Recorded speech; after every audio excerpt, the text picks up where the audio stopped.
Assalamualaikum. Hai traders, welcome back to my channel. Kali ini saya akan membawakan sebuah kisah yang berjudul Misteri Guci di Ruang Tamu. Mau cerita apa lo, Kak? Tanya Joe dengan mimik penasaran. Pada suatu hari berikutnya, setelah kejadian aku mendengar dan melihat sosok seram yang sedang bersenandung di ruang tamu, aku dan Joe bertemu di coffee shop dekat rumah. Aku sengaja meminta Joe bertemu denganku di tempat itu, supaya bisa berbincang leluasa.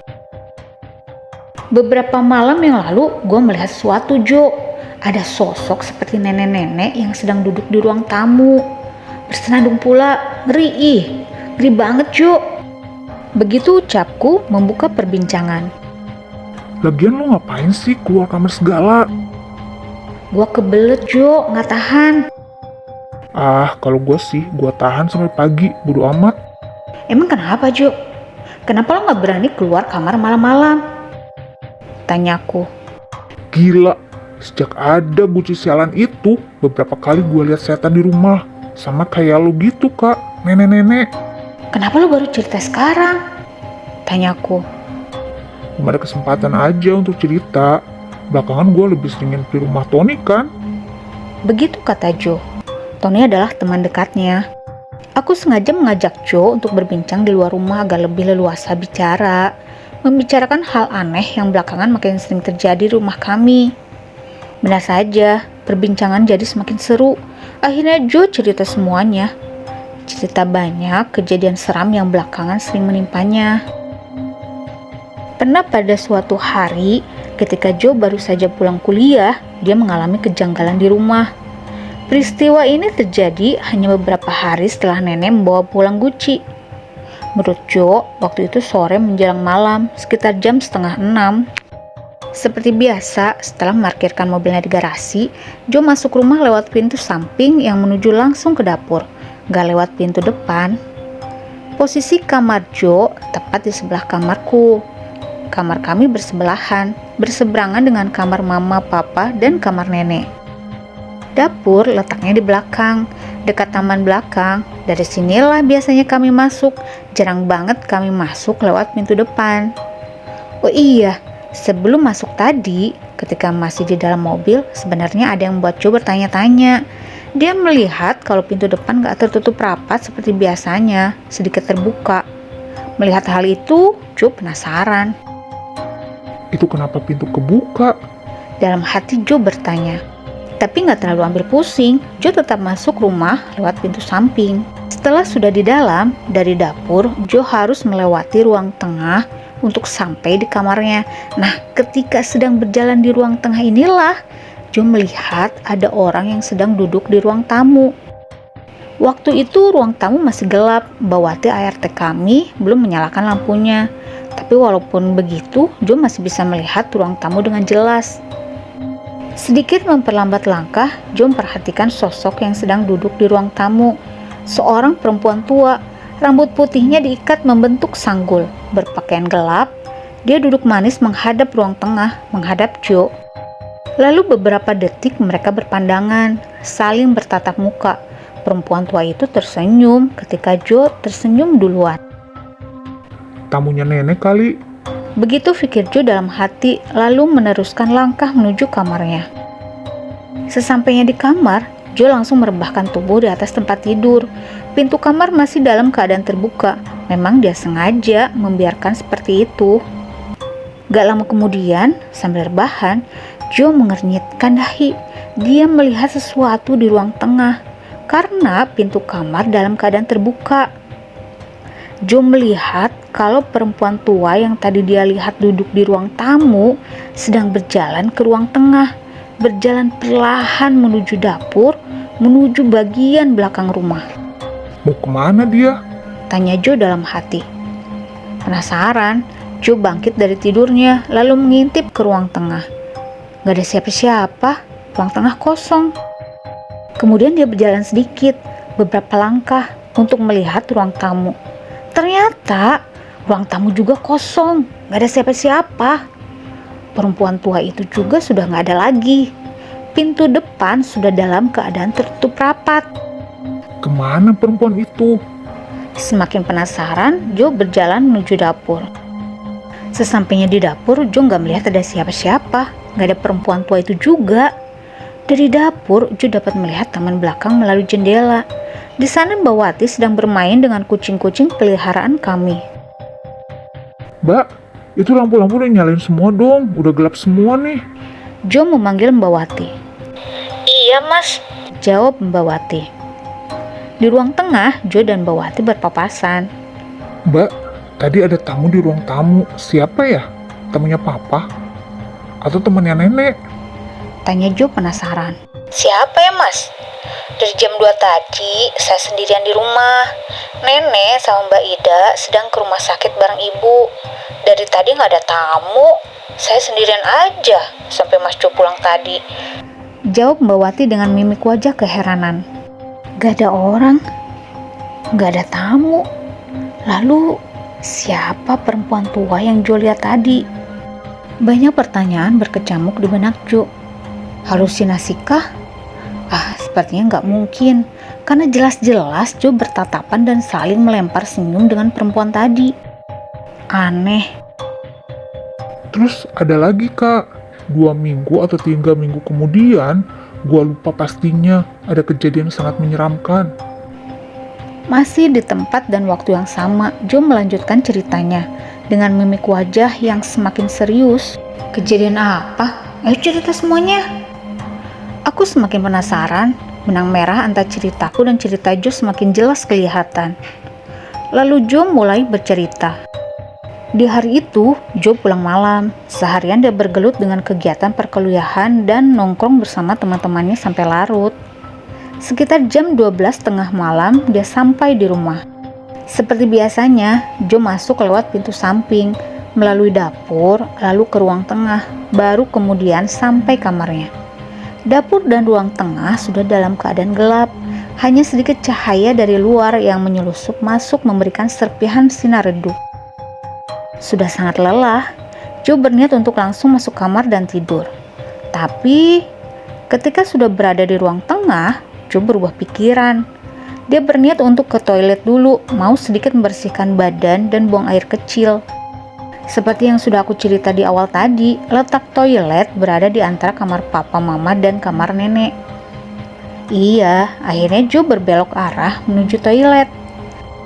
Kebiasaan kami, lampu toilet selalu dalam keadaan mati apabila tidak digunakan. Tapi malam itu ada yang berbeda. Joe melihat kalau lampu toilet menyala, kelihatan dari lubang angin di atas pintu. Ditambah, Joe juga tiba-tiba mendengar suara gemericik air jatuh ke lantai. Seperti keran yang dalam keadaan terbuka, tapi hanya sebentar, kemudian suara air hilang. Siapa yang ada di toilet? Tanya Joe dalam hati. Kak, Joe memanggilku, dia pikir aku yang sedang berada di toilet, tapi nggak ada jawaban. Papa dan Mama punya toilet sendiri dalam kamarnya. Mereka hampir nggak mungkin menggunakan toilet ini. Kebetulan juga waktu itu Nenek dan Mbak Ida sedang menginap di rumah Om Edi, adiknya Papa. Sudah beberapa hari Nenek menginap di sana. Jadi Joe mengambil kesimpulan kalau yang sedang ada di dalam toilet itu adalah aku. Tapi ya itu tadi, nggak ada jawaban ketika Joe memanggil. Kemudian kata Joe, suasana menjadi sangat hening. Yang tadinya terdengar suara gemercik air, tiba-tiba menghilang. Sangat sepi. Masih belum merasakan keanehan, Joe akhirnya membuka pintu toilet. Toilet kosong, gak ada orang. Tapi lantainya basah seperti baru saja ada yang menggunakan. Joe pikir, sepertinya aku yang baru saja menggunakan toilet. Ya sudah, dia langsung menyelesaikan niatnya bebersih dan buang air kecil. Setelah selesai, Joe keluar kamar mandi lalu hendak menuju kamarnya. Tapi di depan kamar mandi, Joe kembali terdiam. Ada sesuatu. Indra penciumannya menangkap bau khas, wangi minyak yang sangat khas. Joe mencium wangi minyak kayu putih. Baunya masih samar, tapi dia yakin kalau ini benar bau minyak kayu putih. siapa yang pakai minyak kayu putih malam-malam gini? Joe bertanya-tanya, tapi setelahnya Joe lanjut melangkah menuju kamar. Belum juga sampai kamar, langkah Joe kembali terhenti tepat di ruang tengah. Karena dia mendengar sesuatu. Kira-kira seperti itu bunyinya. Terdengar pelan, tapi Joe yakin kalau suara itu berasal dari ruang tamu di sebelah kiri. Bersamaan dengan suara, minyak kayu putih terus tercium dan semakin menyengat. Entah apa yang ada di pikiran Joe saat itu, rasa penasaran mengalahkan segalanya. Lalu dia melangkah menuju ruang tamu mencari tahu suara apakah itu gerangan. Suaranya terus terdengar konstan, mengiringi Joe yang melangkah perlahan. Semakin dia dekat ke ruang tamu, semakin kuat suara itu terdengar. Semakin menyengat juga bau minyak kayu putihnya. Ruang tamu dalam keadaan gelap, tapi Joe masih bisa melihat dengan jelas, dibantu sedikit cahaya dari lampu halaman. Akhirnya, Joe sampai di batas antara ruang tengah dan ruang tamu. Dia berdiri di samping lemari kaca yang menjadi batas kedua ruangan itu. Mata Joe langsung tertuju ke arah guci yang letaknya di sudut ruangan, di depan lemari kaca, karena dia yakin kalau suaranya berasal dari situ. Dan ada pergerakan juga. Pergerakan? Iya, pergerakan. Dalam diam, Joe terpana, seperti terhipnotis ketika melihat pergerakan itu. Mata Joe terus menatap guci yang bergerak dengan sendirinya. Ternyata guci itu bergerak sendiri. Tutupnya yang menyerupai topi bergerak naik turun, terbuka, tertutup, sehingga menghasilkan suara yang Joe dengar sejak tadi. Ketakutan mulai menyeruak dalam pikiran, tapi tetap saja Joe masih belum bisa menyeret tubuhnya untuk meninggalkan ruang tamu. Dia hanya diam berdiri sampai ada sesuatu lagi yang terjadi. Ini belum selesai. Joe harus menerima kalau peristiwa ini belum usai. Wangi minyak kayu putih sangat menyengat. Joe berkesimpulan kalau bau minyak ini bersumber dari ruang tamu juga. Seketika suara guci terbuka dan tertutup berhenti. Karena memang gucinya juga sudah diam, gak bergerak lagi. Tapi Joe belum bisa bernafas lega karena tiba-tiba muncul suara lain.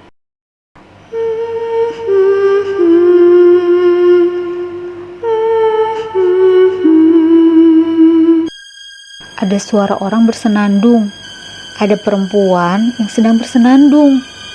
Pelan kedengarannya, tapi jelas. Joe yakin kalau suara senandung itu berasal dari ruang tamu juga. Terus diiringi dengan wangi minyak kayu putih. Pandangan Joe menyapu semua sudut ruang tamu. Beberapa detik kemudian, Joe baru sadar kalau sejak tadi dia nggak sendirian. Ternyata ada sosok yang sedang duduk di kursi dekat pintu. Joe dapat melihatnya dengan jelas karena sosok itu tersiram cahaya lampu teras yang menembus tirai jendela. Sosok perempuan tua. Rambut putihnya tergerai panjang, menjuntai nyaris menutupi tubuhnya. Gak bisa menjerit, sesak untuk bernafas. Tubuh Joe gemetar memandang wajah pucat perempuan itu. Ternyata benar, dia yang bersenandung. Bersenandung sambil terus tersenyum. Kepalanya juga bergoyang pelan ke kanan dan ke kiri. Sungguh pemandangan yang sangat menyeramkan. Cukup lama Joe diam, memperhatikan semuanya. Sampai akhirnya dia seperti tersadar, lalu perlahan bisa menggerakkan kaki untuk melangkah mundur, meninggalkan ruang tamu lalu berlari masuk ke kamarnya. Di dalam kamar, Joe menutup pintu rapat-rapat dan menguncinya. Selesai? Belum. Sepanjang malam Joe sama sekali gak bisa tidur. Dari dalam kamar dia terus-terusan mendengar suara senandung perempuan itu, dengan bau wangi minyak kayu putih yang samar masih tercium. Sepertinya dia berjalan bolak-balik di depan pintu kamar.